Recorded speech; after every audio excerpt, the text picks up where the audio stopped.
his relationship with the woman was absolutely fanciful and ridiculous.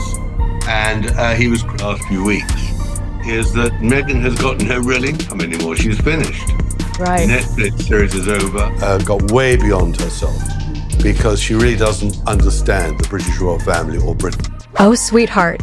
Let me drop something on you that'll make your whole world freeze mid-blink. A fictional Meghan-like Duchess and an Andrew-esque prince. Now that's a pairing no one ever imagined being whispered in the same breath. I mean, she was a Hollywood dreamer who struck lightning and stepped into a crown, and he was the monarch's own son, raised inside marble halls and born with protocol in his bloodstream.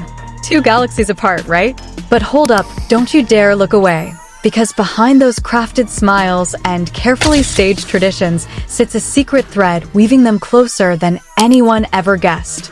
Long before our Duchess ever crossed paths with her future prince, she had already brushed against Andrew's world. A world of sparkling soirees, ocean-deep luxury yachts, and gatherings so restricted that even shadows needed clearance to enter. And honey, the signs they were scattered right there in plain sight the whole time. By the end of this, you'll be reeling at a single question the Duchess once asked the Queen, one that made every advisor in the room freeze like stone. So fasten in, darling. This tale is about to gain speed real quick. Picture it, our Duchess stepping into the palace, crossing those towering gold-framed doors beside her prince. Her hands trembling, pulse pounding. This was the moment. Tore Meghan Markle's image to pieces. From yacht girl whispers to shocking Every audition, every glittering camera flash had carried her here, standing mere breaths away from the Queen rushing down on her. You're about to stand before the most formidable woman on the planet. And right beside that matriarchal titan stands the Queen's golden sun and storm cloud wrapped into one, the Andrew-like prince whose name alone could stiffen every guard in sight. Cameras exploding like fireworks, soldiers frozen like statues, and our Duchess, polished, steady, silken human form, leans toward her prince and murmurs, "Who's the man shadowing your grandmother?" "Darling, what?" He nearly chokes. She says it like the monarch's own son is some unfamiliar face who wandered into the palace, like this Andrew figure is nothing more than an accidental guest at a royal brunch. That Meredith Maines, who is a very aggressive PR for the Sussexes. And you know what? The whole world swallowed it whole. The bashful outsider routine. Oh, look at her, so pure, so clueless, so untouched by palace whispers. Please. That moment painted her as humble, soft, the girl next door who just stumbled into royalty. But once you start pressing deeper, once you tug those glittering drapes aside, you realize that tiny "who's that man" line might have been the sharpest role she ever played. Because our Duchess, she had been circling that regal orbit long before her prince ever dropped a charming hello into her inbox. Just discovered one of the most puzzling age mysteries in modern royal history. In his words, the version of Meghan the public. She'd already breathed the same perfume-heavy air at the same invitation-only gatherings. You know the type, no cameras, no headlines, just ancient wealth colliding with freshly minted scandal. You don't simply stumble into those worlds. You fight your way in, or you calculate your way in. And our Duchess? Baby, she calculated. Suddenly that sweet little, "who's that man?" moment starts smelling less like innocence and more like rehearsal. She knew exactly how to glow in that scene, wide-eyed, tender, utterly smitten.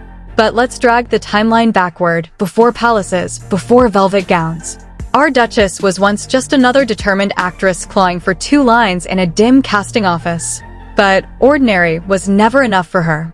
A journalist once shared cocktails with her during those early years, and honey, she wasn't chatting about roles or directors. No, ma'am.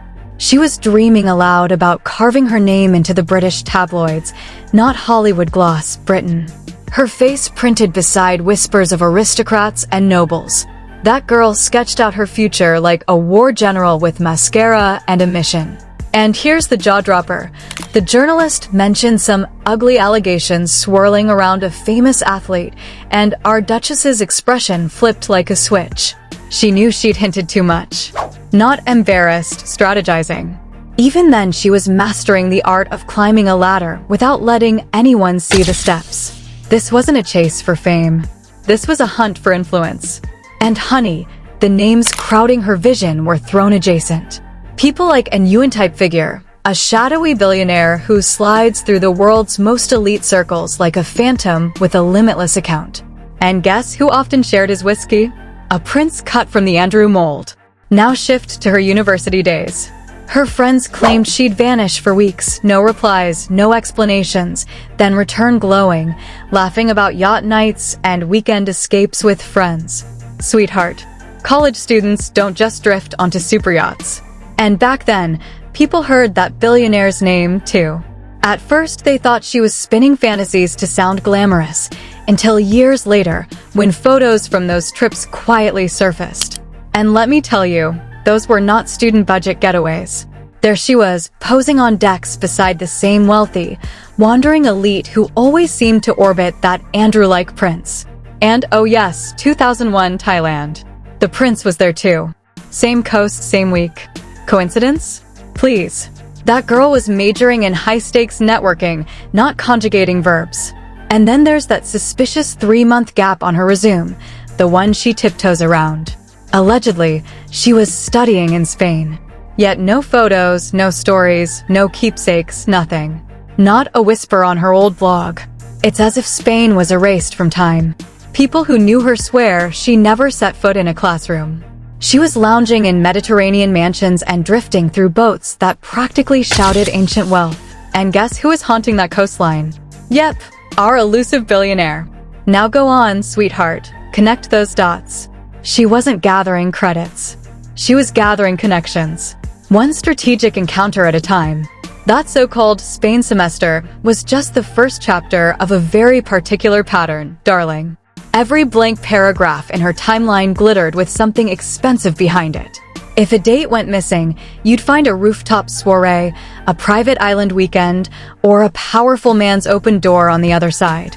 She was studying the art of aristocratic maneuvering long before she brushed a tiara. So when people chirped later, "Oh, she just got lucky," I laughed so hard I nearly dropped my cup. Luck? No, sweetheart. That was tactical architecture. Then came the glow-up era. She wasn't famous yet, far from it, but she moved like someone who had already peaked at the final scene of her own movie. Every entrance mattered. Every seat choice mattered. Every photograph had to serve the mission. One wrong camera flash, and she evaporated like smoke. Soon came a break, a recurring role on a modest legal show. Cute, steady paycheck, nothing revolutionary. And yet our Duchess lived like a superstar. First-class flights, Hong Kong soirees, private lounges where champagne functions as currency. For a mid-tier TV actress? Something didn't line up. But then, oh honey, it snapped into Hong Kong wasn't publicity. It was positioning. There she was in a casual interview, tossing out comments about visiting royalty and dropping the Andrew-like prince's name as if he were just another brunch companion. And then, poof, the interview vanished from the internet like it had never existed. Clean wipe. Tell me that doesn't smell strange. Trust me, powerful hands were tugging digital wires that day. Because, darling, the prince was in Hong Kong at that moment. Same scenes, same velvet-roped gatherings. Whispers said our Duchess drifted through those private rooms where cameras remained holstered. The same rooms, the same clinking glasses, the same electric murmur. Coincidence? Sweetheart, that's the second time their luxury footprints overlapped. And from there, the plot only thickened. By 2015, our Duchess still wasn't a household name. No awards, no covers, yet she kept appearing in the world's most sealed-off parties. How? Who ushered her in? Someone with reach, obviously. And all roads pointed toward a Ron Burkle-type titan, the billionaire gatekeeper of the ultra-exclusive Soho house world. A man who, and let me tell you, those weren't college-budget escapes. There she was, shimmering on deck beside the same diamond-studded crowd that always brushed shoulders with our Andrew-like prince. And oh yes, 2001 Thailand. The prince was there too. Same horizon, same weekend. And you want me to believe that's coincidence? Honey, please. That girl wasn't studying abroad. She was studying the art of proximity. And then comes that curious 3-month blackout on her resume, the chapter she never breathes a word about. Officially, she was in Spain. Yet there are no photos, no diary entries, no trip memories, nothing. Not even a casual mention on her old blog. Spain might as well have been a myth. People who knew her then swear she never stepped inside a classroom.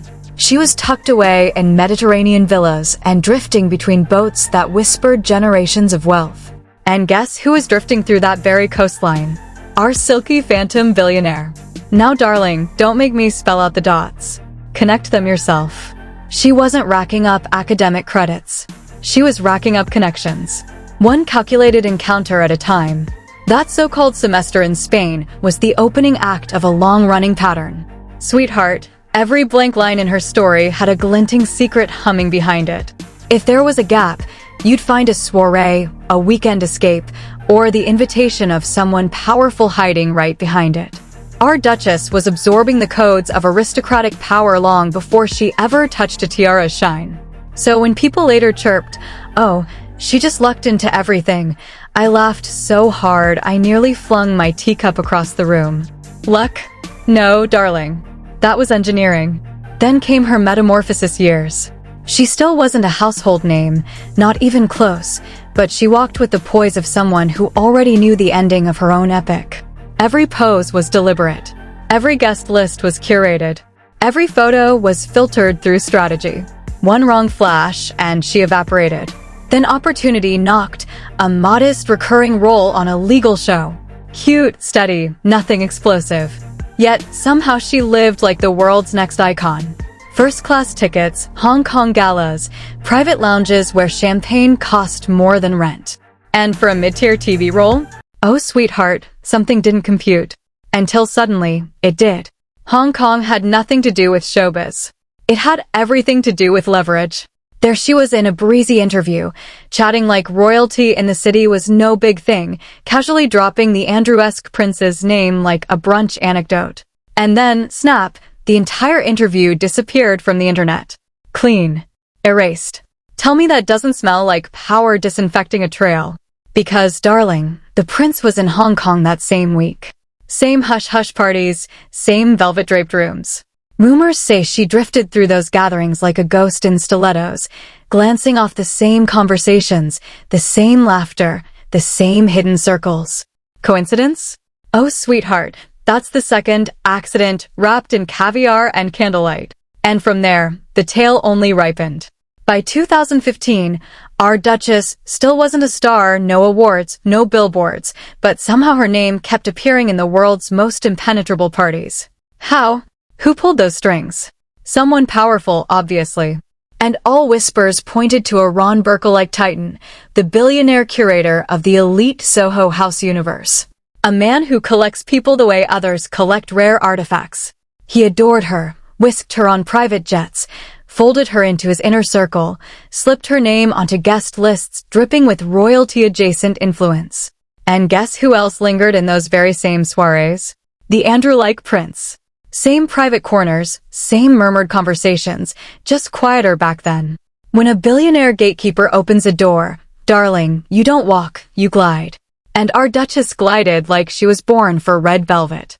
At the grand Soho House opening in Istanbul, the event of the year, she appeared polished and effortless, standing beside an Oscar-winning actor like she belonged there. The papers printed the names of everyone in that photo, except hers. She stood in plain view, yet unnamed, a ghost by choice. Now tell me, why would a woman craving fame avoid a byline? Because she wasn't nurturing celebrity.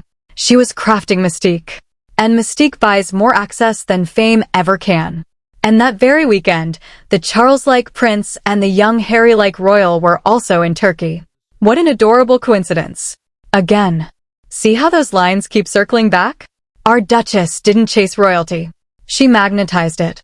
Over time, she abandoned Hollywood's spotlight for a different glow, the power of being near the throne, not begging for it.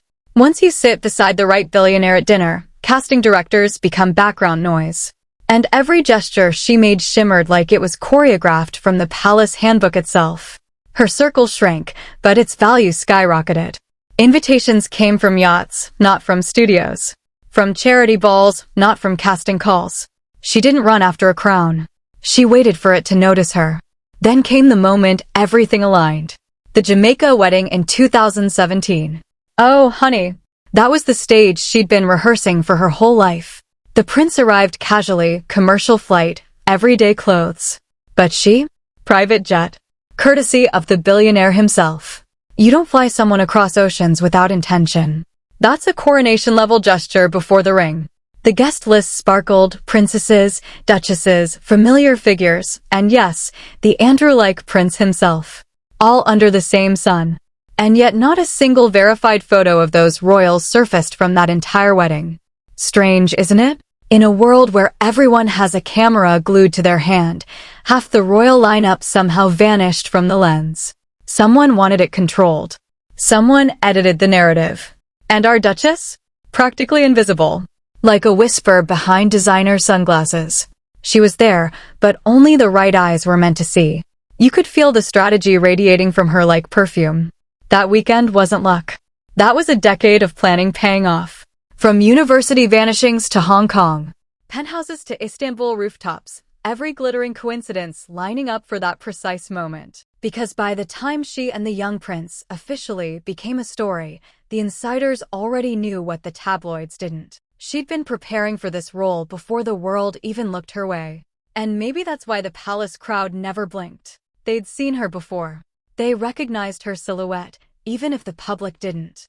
So when she stood before the queen and tilted her head sweetly, "Who's that man beside your grandmother?" That wasn't confusion. That was theater. Performance. Mastery. And darling, it worked. Because in that single moment, she rewrote her entire narrative. The world saw a doe-eyed outsider lost in the labyrinth of royalty. But those who had watched quietly whispered, "She's been here before." Our Duchess didn't stumble into the palace. She strategized her way right up to the gates. Every yacht, every private dinner, every missing photograph, each was a stepping stone. That innocent question wasn't naivete. It was brilliance. It wiped her past clean, recast her as the fairy tale ingenue, the outsider who captured a prince's heart by accident. The most powerful trick in any royal saga is pretending you're lost, while holding the entire map. And sweetheart, she held it with a practiced smile. When the cameras flashed, she knew she'd secured the role of a lifetime. The Duchess.